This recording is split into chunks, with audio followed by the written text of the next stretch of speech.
Hello students, today we will be dealing with the very first member of alkene homologous series. Now since the general formula for the alkene homologous series is CnH2n, and here we are talking about the very first member of this series, but here the value of n will not be 1. The minimum value for this alkene may be 2.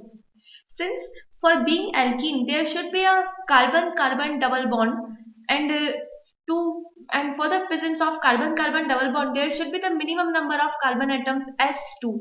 So by putting the value of n is equals to 2, we will be getting the formula as C2H4, and this C2H4 is the very first member of alkene homologous series that we are to discuss here. Since the number of carbon atoms here are 2, that is why the word root what we can use here is at. And since the general formula we are following as alkene, that is why the primary suffix will be "ene" and the compound can be termed as ethene. This ethene can commonly also known as ethylene. That is another common name for this compound. Now, naturally, if I talk about the occurrence of this compound, so naturally it is found as the constituent of natural gas, as a component of coal gas and wood gas. Now, if we talk about the structure of this compound, then in the molecule of ethene, two carbon atoms are connected by double bond with each other, and each carbon atom has two hydrogen atoms separately. If we talk about the arrangement of these atoms in space, so each carbon atom has sp2 hybridization here, and the structure can be made like this. Due to the sp2 hybridization, here the trigonal planar geometry is formed that can be drawn like this.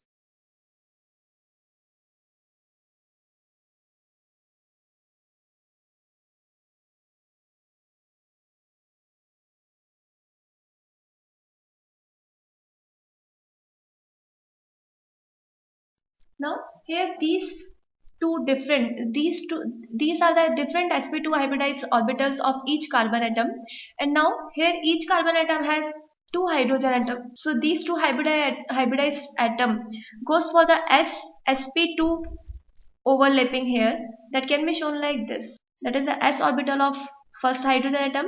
This one is the second s orbital for the second hydrogen atom, and this one is the overlapping of s and sp2 orbitals. Thus two hydrogen atoms can be located like this. Due to the sp2 hybridization, here the bond angle can be taken as 120 degrees. That's the structure of this ethene molecule. Now if we talk about the method of formation of this ethene, that how it can be prepared in laboratory.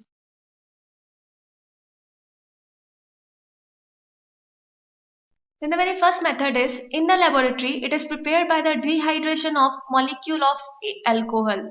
And the starting alcohol molecule, we are taking the second member of this series, that is ethanol, with the formula CH3CH2OH. For the dehydration, we are using the dehydrating agent, that is concentrated sulfuric acid. And this reaction occurs at a specific temperature, that is between 165 to 170 degrees centigrade. At this temperature, this ethanol goes for the removal of one molecule of water, and as one molecule of water is eliminated from this molecule, resultant is the carbon-carbon multiple bond compound, that is ethene. So that is the lab method for preparation, and here since in this reaction a molecule of water is going to be removed, that is why it can be termed as dehydration reaction.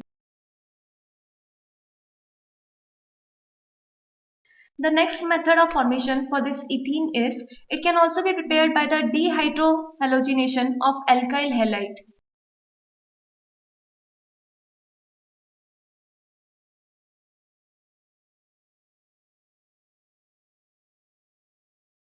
Like if I start with the molecule of ethyl bromide, that can be significant, that can be indicated by this formula, that is CH3 connected with CH2 with a single bond Br. Then in the presence of alcoholic KOH, there, the removal of hydrogen and bromide, this elimination reaction occurs from here, that results in the formation of ethene, CH2, multiple bond CH2, with the formation of potassium bromide, and a molecule of water is formed here. So that is the another method for the preparation. Now as we have seen that by the pyrolysis of the higher alkane, we can form these alkene molecule. So by the pyrolysis or the cracking, we can again form this ethene molecule.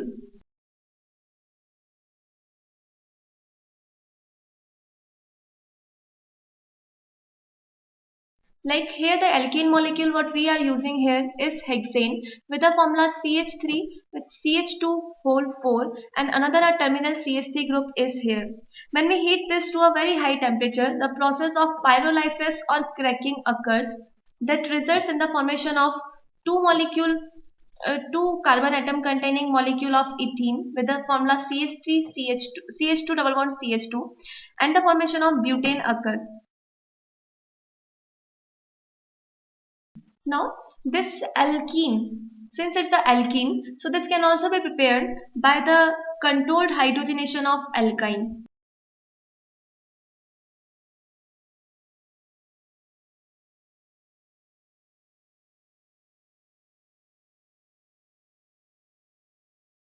Like if I start with ethyne, then when the hydrogenation process occurs, and as the catalyst, we can use here ammonical sodium that is NaNH3, or here we can also use Lindblad catalyst. This Lindblad catalyst is basically a mixture of palladium with calcium carbonate. Here, this palladium works as the catalyst for this hydrogenation reaction, and the reactivity of this catalyst is decreased or poisonated by this calcium carbonate. Since as we go for the complete hydrogenation of this ethyne molecule, that will result in the formation of ethane, that's an alkane, and as we need to form the intermediate alkene here, we need to control this reaction, and to control this reaction, we are using the catalyst poison here, that is calcium carbonate. By this reaction, the formation of ethene, that is CH2 double bond CH2 occurs. So that is the another method for the formation of this alkene.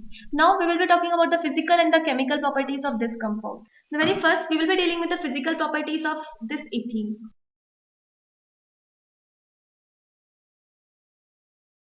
The molecule of ethene exists in gaseous state with no any specific color. It's a colorless, but a specific odor it has. It's a faint, sweet smelling substance.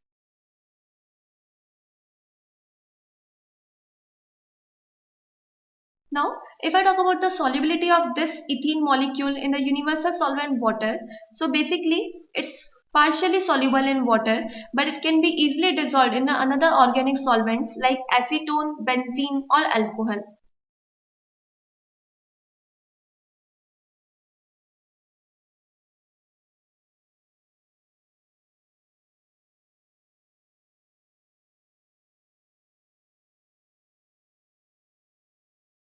The next thing is about the chemical properties of this molecule.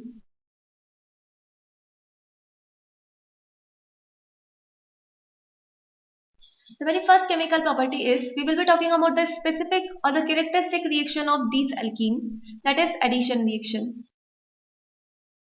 Since these alkenes are unsaturated hydrocarbons, so when we go for the addition of a different compound on these, of a small molecule on these, this easily goes for the addition reaction, and the different small molecule can make the addition reaction with this alkene. So the very first addition reaction, we are going to add halogen on these alkenes, and this addition of halogen can be termed as halogenation. Like this ethene,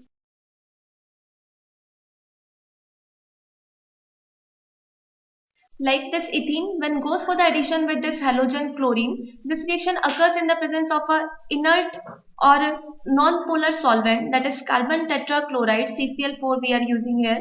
Resultant a pi bond breaks and the resultant two new sigma bonds are formed, and the formation of molecule of ethane occurs. Same as instead of chlorine, if we use bromine here, then by the addition of bromine, again we need a inert or non-polar solvent, that is carbon tetrachloride. In the presence of this non-polar solvent, a pi bond of this compound breaks, resulting two new sigma bonds are formed. The formation of CH2 single bond CH2 with the addition of two bromine atoms occurs. And here instead of this ethane, we will be getting the molecule of dichloroethane, that can be termed as CH2 connected with another CH2, and instead of that pi bond, here we will be getting a sigma bond with one chlorine atom and another sigma bond with second chlorine atom. So that is the result of this halogenation reaction. Now the reaction with bromine is a significant character of this alkene. With the help of this reaction, we can get whether the given compound is an unsaturated hydrocarbon or a saturated hydrocarbon. Since only unsaturated hydrocarbons will go this kind of bromination reaction, then if we are getting the product of the bromination reaction, we can find out that the given unknown compound is an unsaturated hydrocarbon. And to judge whether the reaction is going to perform or not, we can see the color change here. The bromine what we are using in starting here is of reddish brown color. While when it reacts to form 1,2-dibromoethane, this solution becomes colorless. So if the color change is from red to colorless, this is the significant character of an unsaturated hydrocarbon, while a saturated hydrocarbon will not show this kind of reaction. Instead of halogenation, if we go for the addition of hydrogen, this reaction will be termed as hydrogenation reaction. Like if I start with this ethene, and we go for the addition of hydrogen on this reaction occurs in the presence of a catalyst, that nickel we can hear, and this needs very high temperature and very high pressure. By this addition of hydrogen, the resultant is breaking of a pi bond to form two new sigma bond that can be written like this, and that is the formation of ethane molecule. So commercially this ethane can be formed by the hydrogenation of this ethane. Now instead of this hydrogen, if we go for the addition of molecule of water, then as we made this ethene react with water, the resultant is breaking of this hydrogen into H plus cation and hydroxyl anion, and as these two ions react on this ethene, the resultant is alcohol. So that is another method for the formation of this methanol. Now the second kind of significant reaction for this ethene is, this ethene can also show the combustion reaction. To show the combustion reaction, when we burn this ethene molecule in the presence of oxygen, the resultant is the formation of carbon dioxide with the formation of water as the byproduct, and a large amount of energy is released again in this case, since all the combustion reactions are highly exothermic in nature. Instead of this complete combustion, if we go for the controlled oxidation of this,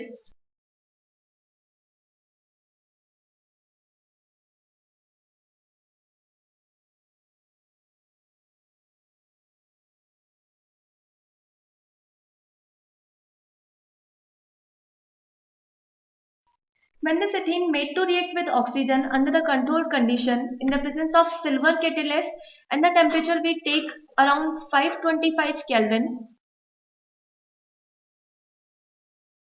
the resultant is the formation of epoxy ethane that can be significant, that can be written like this. So that is the controlled reaction with oxygen, and the last reaction of this ethene molecule is, it is the part of polymerization reaction.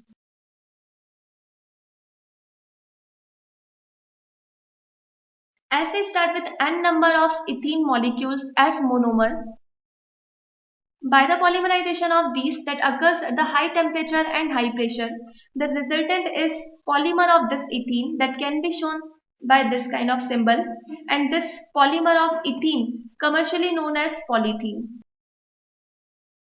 Instead of taking ethene, if we take the halogen derivative of this compound, that is tetrafluoroethene, and if we take n number of monomers for this tetrafluoroethene, the resultant is polytetrafluoroethene with the formula CF2 as the monomer. This will be like this. And since here n number of monomers are there, so the polymer can be represented like this.